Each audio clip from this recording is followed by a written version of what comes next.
there's a very good chance they'll have to play SPT on this.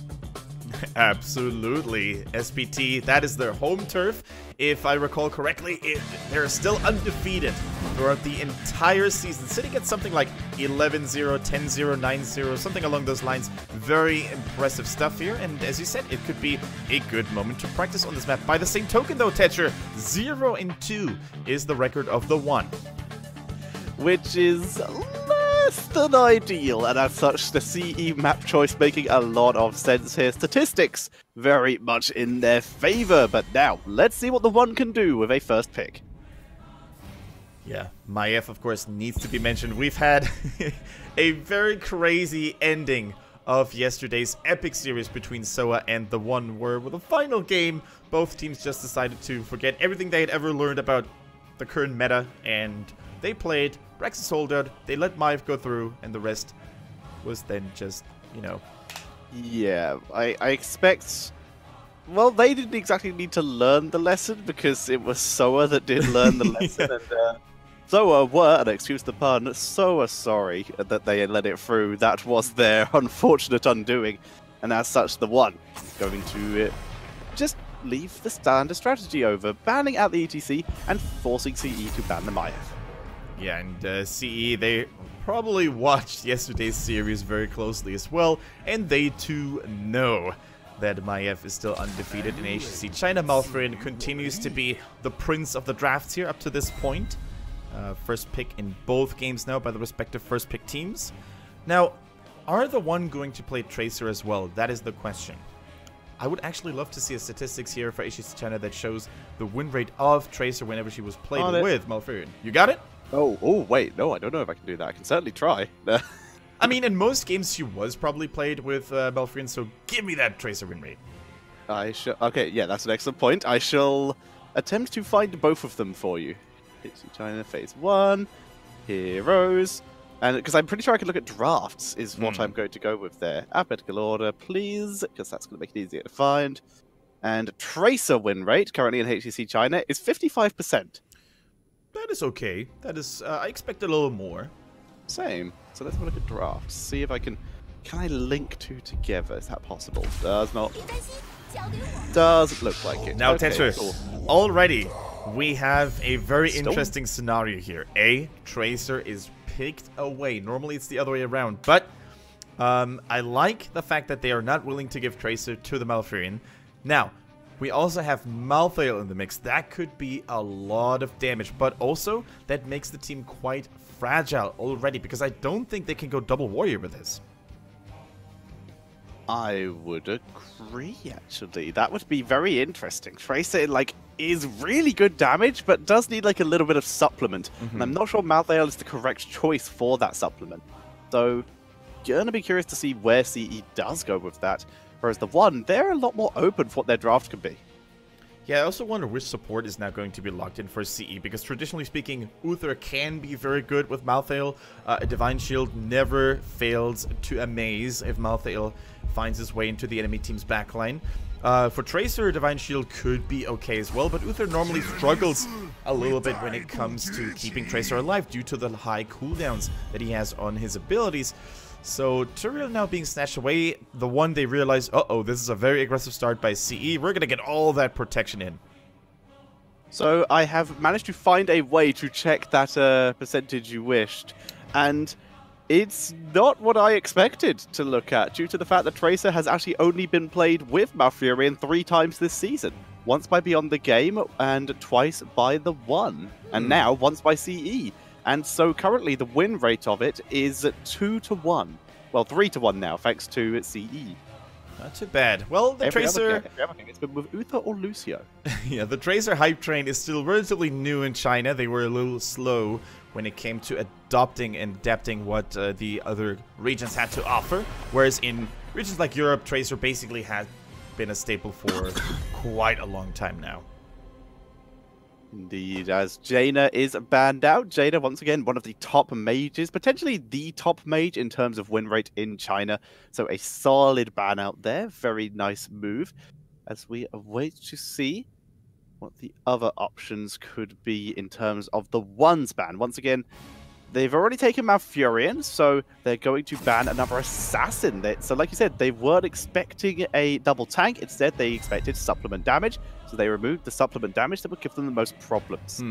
Cassia is a very interesting ban for two reasons here, I think, by the one. I'm not sure if I would have done it myself. So, first of all, Cassia could have actually been good for themselves as a potential Tracer counter. She takes reduced damage from the Tracer's basic attacks, is only susceptible really to the Pulse Bomb. And B, Alufal is most likely going to be the Tracer, so would they actually have KTY on the Cassia? I do not know about it. And anyway, the Tychus is being locked in, and Garrosh looks to be our solo tank this time. So no additional frontlining support, no additional CC support by Zuyu, unlike in the last game where he was on Blaze. That is really interesting. So the two in a row for the Garrosh, they are clearly behind us. I thought it was just a one-off potentially. Me too. The map. So they are really comfortable with this Garrosh by the looks of it. Wind as a hero.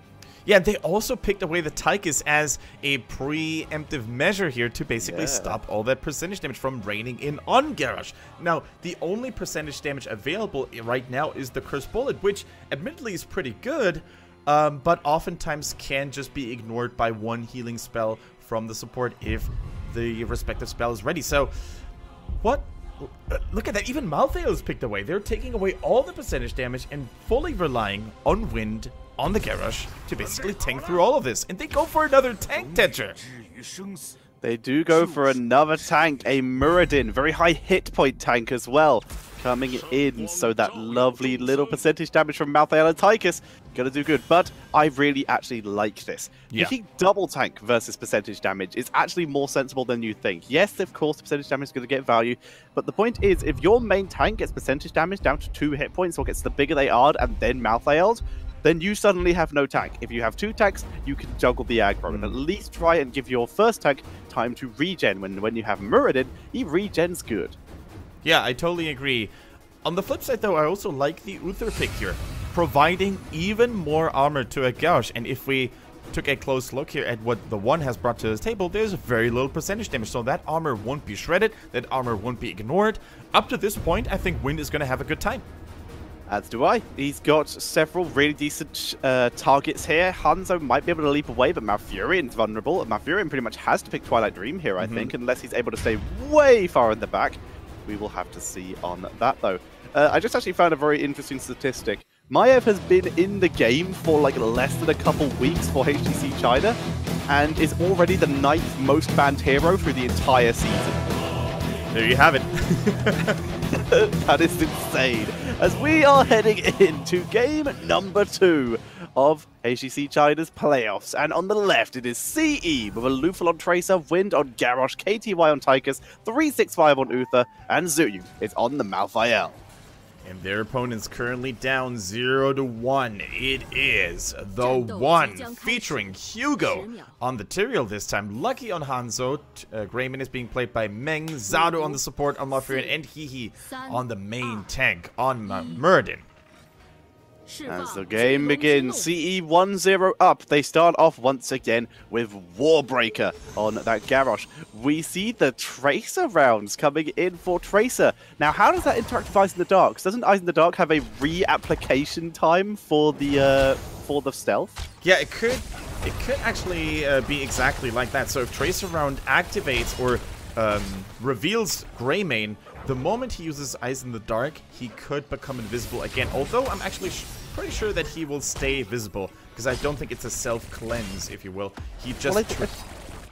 sorry, I don't think it's a self-cleanse. My theory is, if I remember correctly, because it has like a certain amount of time it will just reapply stealth for. But it will basically mean he will be stealthed, but it will the Tracer rounds will reapply until that reapplications of stealth is finished, which I think is like 1 second worth of the roll. Yeah. Either way, it's going to be a very interesting interaction to keep an eye out for if Greymane actually decides to go for Eyes in the Dark, which is very likely. Either way, Tracer Rounds is not just good against invisible targets, of course, it also allows Alufal to chase targets through a bush to other vision-obscuring terrain as well. So let's see how efficient he will become as a hunter. Malthael giving his team some rotation potential here with on a Pale Horse. Very much the American go-to style, but not so much in some of the other regions. But it is going to allow him to rotate around the map very quickly. Yeah, it's always amazing to see like how fast Malthael can cruise around the map on that Pale Horse. Insane movement speed here, insane throw there as well against Meng. The healing by Zato is too strong for Navo. Done from the grenade of Tychus. Nice little move there as we see Zuyu just pulling in all of those souls. Delicious, delicious souls as they continue to push further. Their wizard minion is still pretty healthy. Garrosh from the side, Hiki having to leap to freedom and will be able to do so. There's no follow-up CC here from CE, but they continue to stack on that wall breaker of Garrosh. Yeah, also great patience by Zuyu, not actually using his teleport there on the target because he realized it is a little bit too risky to fight underneath the enemy towers just like that. They instead waited patiently until the mercenaries got all the value. The last second heal by Wind keeps him alive. Zuyu is shredding the members here. It's going to be Uther going down, though. Can Zuyu pick up a counter kill? He has managed to sneak away and is regenning, stunned by Wind, who's so close to dying. Has already used the double, so he can't heal up. It's going to be Malthael going down as well. 2 kills to the 1, and somehow KTY lives. KTY lives indeed. I think he took the healing fountain earlier, so that's why the massive healing still prevented him from dying. In the meantime, though, double shrine control for the one, and that first Dragon Knight goes over to them so quickly. Even the bottom lane Tracer there all by herself couldn't really mess with Hanzo because Hanzo's range and auto attack damage is so huge. He doesn't even land to he doesn't even have to land all of his skill shots.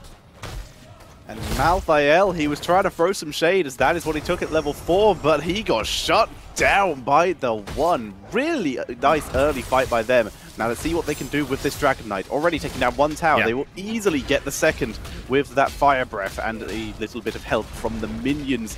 However, attempt of a kill in the bot lane. Easily able to do so. Rip some redemption stacks there as Zuyu is slightly outnumbered and will need some help as the Dragon Knight is being forced back. Wow, he's done with throwing shade. Yep, there we go, and whoa.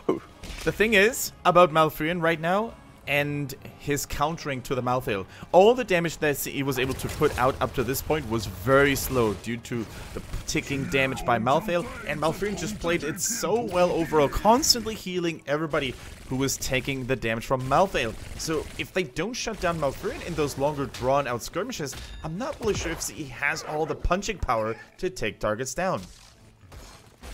So we see CE moving over to their mercenary camps here, and with 1 kill to 2 in favor of the one in this game. Like I said, they've been able to kill off some structures, do a lot of damage to bot lane.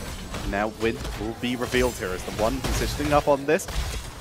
Root is good, prevents Uther from getting onto the point, but Garrosh dropping super low here, and he's not tanky enough here. 365 goes down as well. Another 2 kills, about to be 3. No, KTY too far away. Here comes Zuyu to try and help out here, but he is rooted and he goes down. 3 kills going over to the 1, and you mentioned it earlier, there are issues for CE now.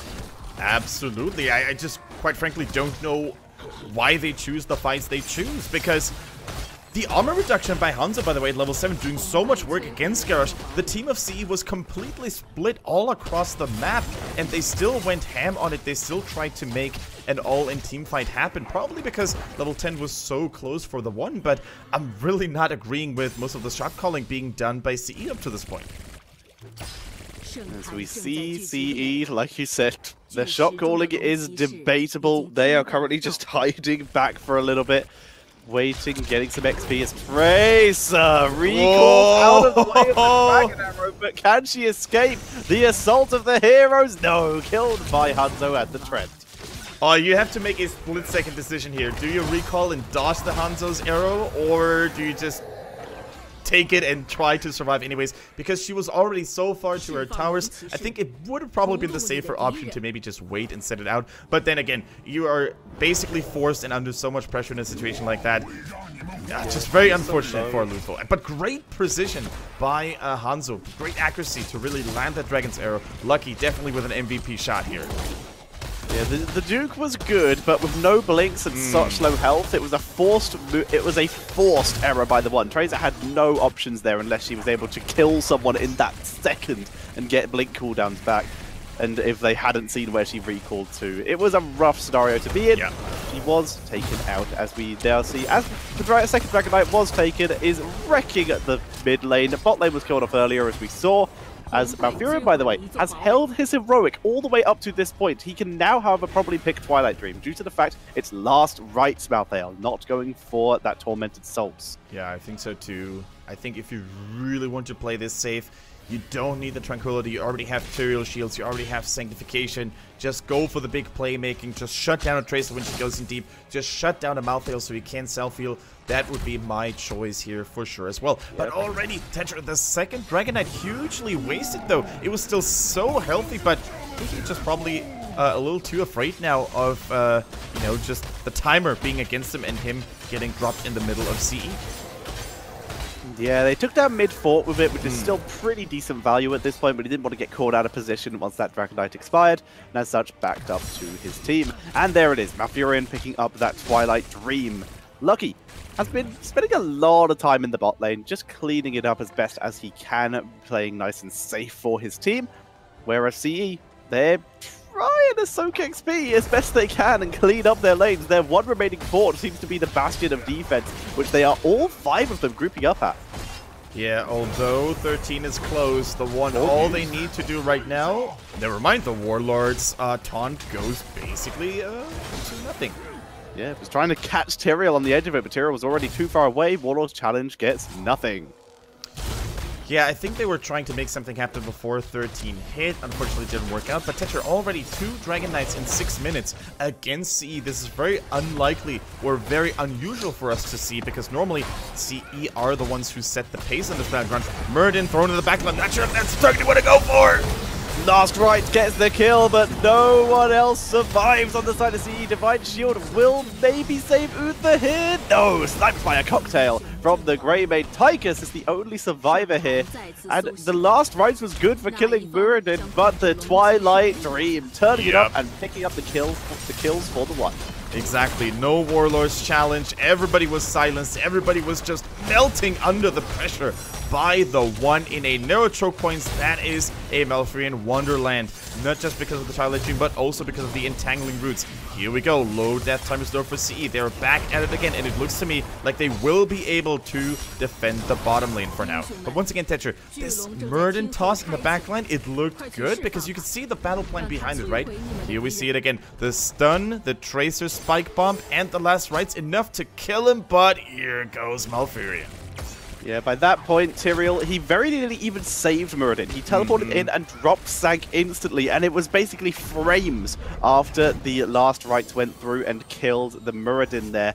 But it did give Malfurion a very easy time to just walk in, fully invulnerable, fully unstoppable, and drop the Twilight Dream. This time, Muradin, however, is isolated, and that's what CE wanted to do, but its last time didn't go so well. Yeah. The combo itself is really good. Like, if it works flawlessly on an isolated target, or even better on an isolated squishy target like that, you can really see tons of damage being delivered in a couple of seconds here. But if it doesn't work out, it's just not really that good. Garrosh, I take everything back that I said earlier. He is not the tanky beast we required him to be. Uther down, Tracer in full retreat here. Malfurion trying to chase down Wind. Divine Shield was used on him to even get him to this point. The armor is good, gets the shield, which is going to get crazy value as the armor stacks on top of it, and Wind will survive. Wind survives up to this point. Hugo taking a little bit of damage here now, but the keep shots are now getting distracted by the incoming mercenaries and minion waves. So I think this keep is a goner. Only a Lufel, only Zui here, but only the 2 of them are not going to be enough to defend this. Wind, you have so little health. I know your armor is good, but you are kind of getting shredded most fights. Maybe sitting in that area is not wise, and as such, he does back up. Tetra, is it enough to bank all of your hopes and all of your battle plans on that one isolated combo potential? I am not sure. A good grenade here, quarterback helping out in that regard, but the inevitable has only been delayed. It is a rough scenario here. Garrosh did so well for them last game, but the damage output, Greymane now has more percentage damage. Hanzo, armor reduction.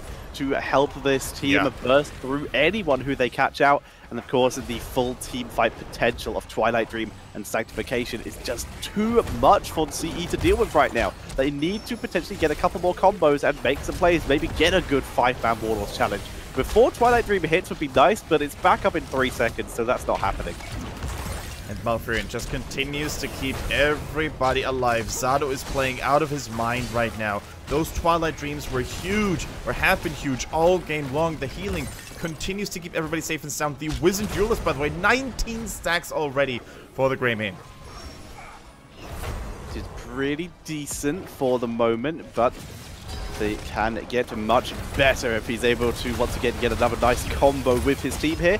Dragon Knight, very passive usage, even with the talent advantage. You can see the indecisiveness, and you can see the passive poke potential of the One being used far more than their hard engaged team fight potential.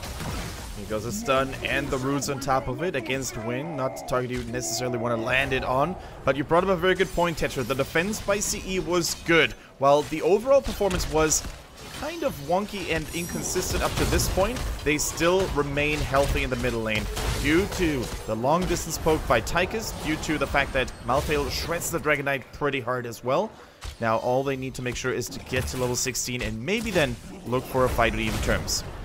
So you just continuing to poke, throwing shade over and over again, trying to get some poke damage, but it's not the highest poke damage. You can see here, even the mage minion was actually just tanking its way through that. Hugo's waiting for it. Yeah, they realized, CE realized that with the Holy Ground on lock there and in place, that is most likely going to be a mercenary camp for the One. And Hugo continues to be that mercenary bully, taking away all those candies from CE.